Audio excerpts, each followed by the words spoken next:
Voilà, je l'ai dit, changement de logiciel, nous nous posons parce que ce que nous allons proposer, c'est assez posé. Hein? Voilà. C'est comme ça, hein? On change hein?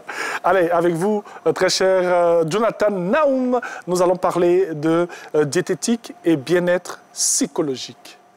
Le lien? Alors, l'alimentation a un lien avec nos pensées. L'alimentation a un lien avec notre santé mentale. Donc, il est très important de manger sainement pour être en bonne santé psychologique. OK, tout simplement. Tout simplement. Ce qu'il faudrait comprendre à travers le sujet que nous proposons aujourd'hui dans Matin Bonheur. Alors, il a si bien dit, et on comprend aisément que l'alimentation peut donc influencer notre santé mentale. Et même nos pensées. OK.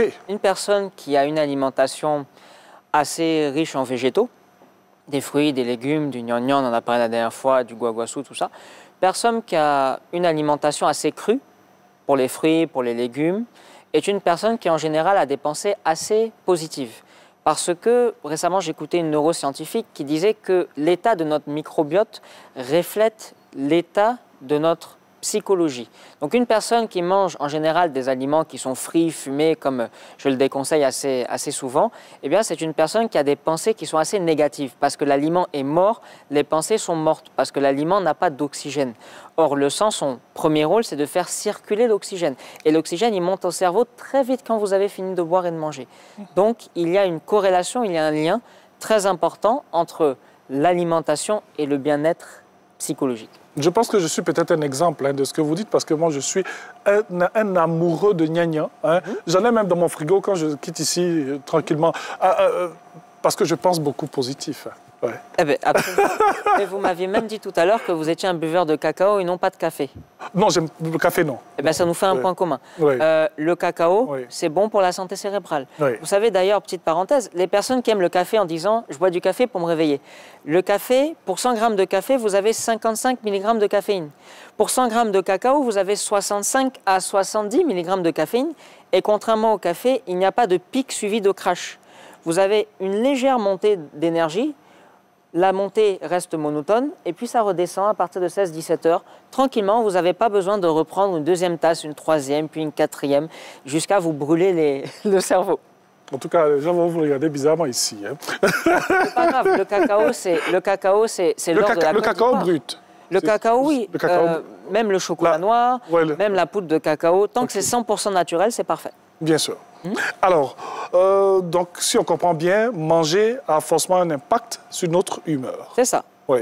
Bonne humeur, mauvaise humeur. Absolument. Le stress, qu'en est-il? Alors, par rapport au stress, c'est assez compliqué parce qu'il y a des gens qui ont une boulimie. Dès qu'ils stressent, c'est très humain. Dès qu'on stresse, on se met à manger pour compenser la colère, le stress, la dépression, la tristesse, parfois la joie pour certains. Donc, le stress, il n'y a pas de médicament. Il y a des personnes qui vont vous dire faites de la respiration, prenez telle plante, mangez tel fruit. Non, le stress est un état intérieur. Donc, il ne se guérit pas par l'extérieur, il se guérit par l'intérieur. Okay. Donc, le mieux, c'est les exercices de respiration et la prière, ça marche très bien aussi. OK, un bel additif. Absolument. Alors, quels sont les nutriments essentiels pour avoir un cerveau en bonne santé? Eh bien, déjà la vitamine D, qui est la vitamine du soleil. On remarque que les personnes qui vivent dans des pays froids en hiver consomment des gélules pharmaceutiques de vitamine D. Parce que l'absence de la lumière du soleil rend dépressive. Il y a des personnes en France qui, dès que c'est le mois d'hiver, qui commence pour 3 mois, 6 mois, ça dépend les régions, ces personnes font une déprime, parfois même une dépression. Donc, cérébralement, on a besoin de vitamine D. Premièrement, la vitamine du soleil, qu'on retrouve aussi dans les œufs. Quand le jaune est fondant. Si le jaune est cuit, vous n'avez plus de vitamine D. Il faut que le jaune reste fondant, à la coque, etc. Ensuite, vous avez la vitamine B12. La vitamine B12 est une vitamine qu'on retrouve dans les produits animaux. D'où le fait que je dis que l'homme est omnivore. Parce que les véganes se plaisent à dire « Non, mais l'homme mange que des fruits et des légumes, des végétaux, c'est bien. » Mais la vitamine B12, si on fait une carence en cette vitamine, on meurt. Et on la retrouve dans le poisson, dans le poulet, dans le bœuf, dans les huîtres, les moules, etc. Donc, on a besoin de vitamine B12, on a besoin de vitamine C. Moi, je pense tout simplement qu'on a besoin de tout. Néanmoins, le cerveau consomme à 90% le sucre. Et je ne parle pas du sucre des petits biscuits.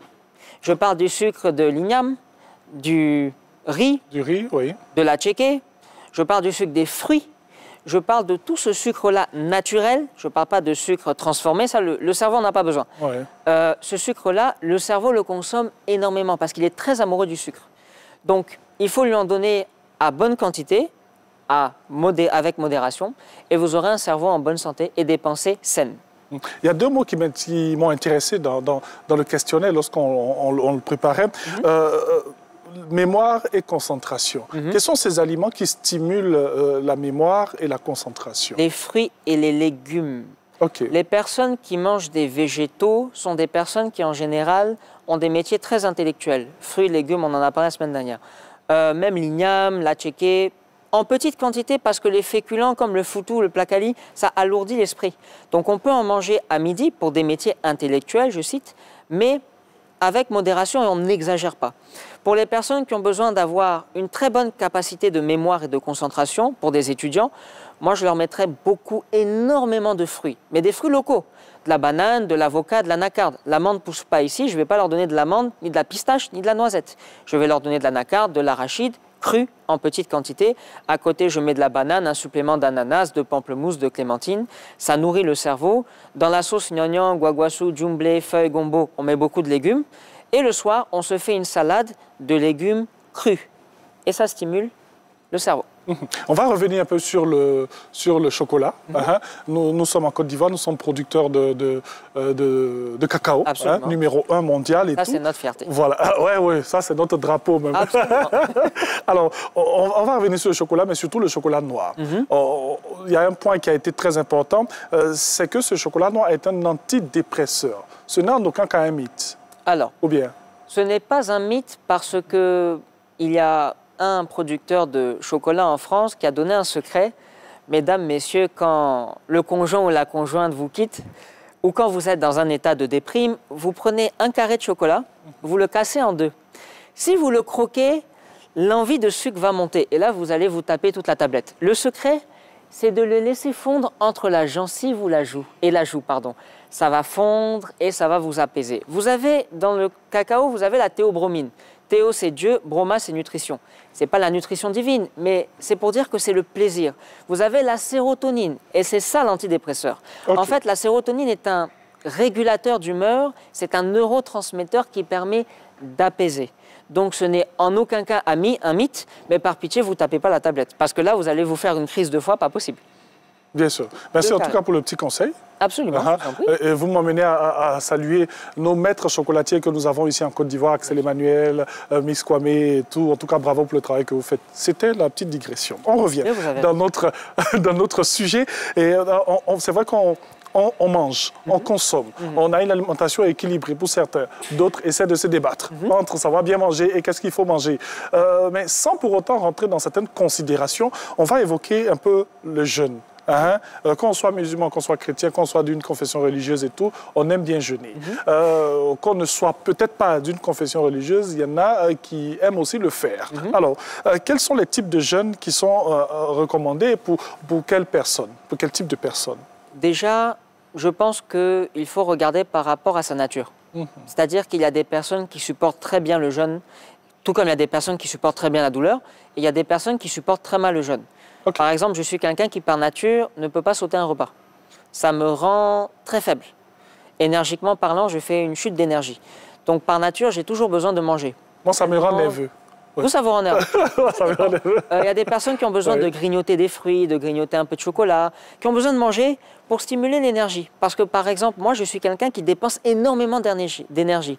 Je suis, comme on le disait petit, je suis hyperactif. Et ça, j'ai gardé ça.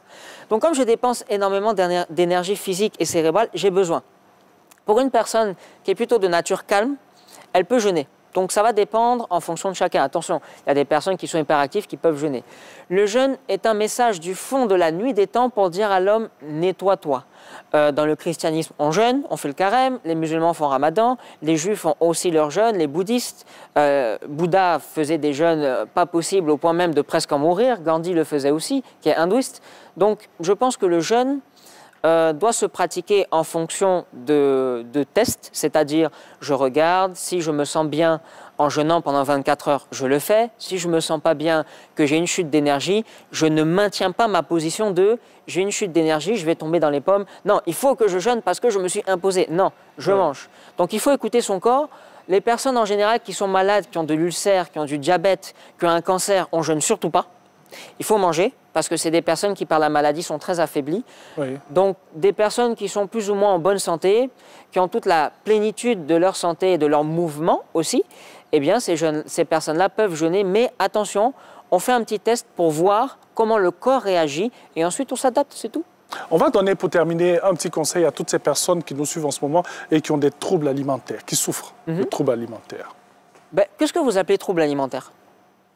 C'est moi qui pose la question. Bien sûr, mais je vous retourne la question parce qu'on va nous la poser. À votre avis, qu'est-ce que vous appelez un trouble alimentaire, vous? Par exemple, un trouble alimentaire, il y a tellement de définitions pour le trouble alimentaire, ça dépend. En général, on demande, moi je demande à ce qu'on fasse l'effet zéro. L'effet zéro, c'est-à-dire que pendant 24 heures, on demande à la personne de ne pas manger. OK. Et on regarde quels sont les signes du corps. Est-ce que vous avez mal à la tête, ça signifie telle chose. Est-ce que vous avez mal à l'estomac, ça signifie telle chose. Est-ce que vous avez une baisse d'énergie drastique, ça signifie autre chose. Une fois qu'on a ça, pour rééquilibrer la personne, le jour suivant, on lui donne des végétaux uniquement. Je dis le jour suivant, peut-être même la semaine qui va suivre. Okay. On lui donne des végétaux, beaucoup de fruits, beaucoup de légumes. On peut lui donner, si elle a des problèmes cérébraux, parce qu'on en parle du bien-être psychologique, la pervenche comme plante, le ginkgo biloba aussi, en plus du cacao, du miel, de la propolis, de la gelée royale.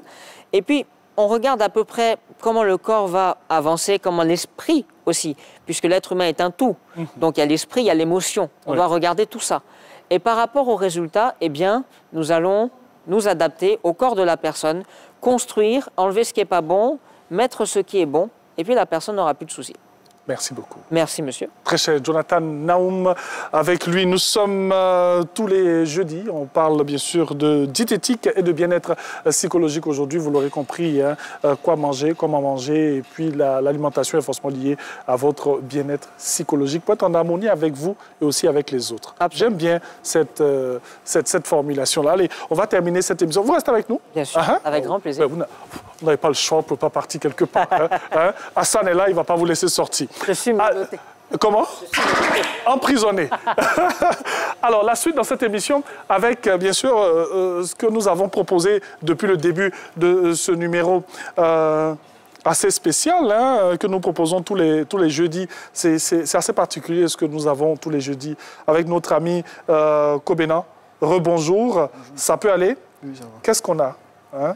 Bon, ici, je suis en train de faire une composition de fruits. Oui. C'est notre ami Naoum qui va être heureux. Hein. Il parlait de fruits à l'instant. Donc là, j'imagine que c'est la pomme. Une banane douce. Et puis la banane douce. Hein. Les bienfaits de la pomme, la banane douce et tout ça. Les bienfaits de la banane douce, c'est en général, les joueurs de tennis en mangent beaucoup. Ouais. Donc, ça permet de redynamiser l'énergie. Ouais. La pomme n'a pas beaucoup de nutriments, mais c'est un coupe-faim et c'est un apaisant pour le. Oui, bien sûr. Mais attention, ne pas consommer de pommes quand on est en Côte d'Ivoire parce que ça ne pousse pas ici. Ce n'est pas un fruit local. Donc je préfère que les Français consomment leurs pommes et nous consommerons nos bananes douces. Nous, on aime bien la pomme. Hein. On en consomme aussi hein, beaucoup. Oui, mais le problème, c'est que comme elle est importée, elle a beaucoup de produits chimiques. OK. Donc autant éviter de consommer ce qui ne pousse pas. Avec modération, vous voulez dire. Bien voilà. sûr. Autant éviter quand même de consommer ce qui ne pousse pas ici. Parce que si un fruit ne pousse pas ici, ça veut dire que le climat de la Côte d'Ivoire ne convient pas à la pomme. Donc, qu'est-ce que vous voulez que la pomme m'apporte à moi qui vis dans ce climat? Je pense qu'on va utiliser le mot modération. Oui, c'est mieux pour nos téléspectateurs et pour nous-mêmes. Hein? Parce que c'est déjà là, on est déjà né, on est dedans. Yes. Hein? Allez, très cher Kobena.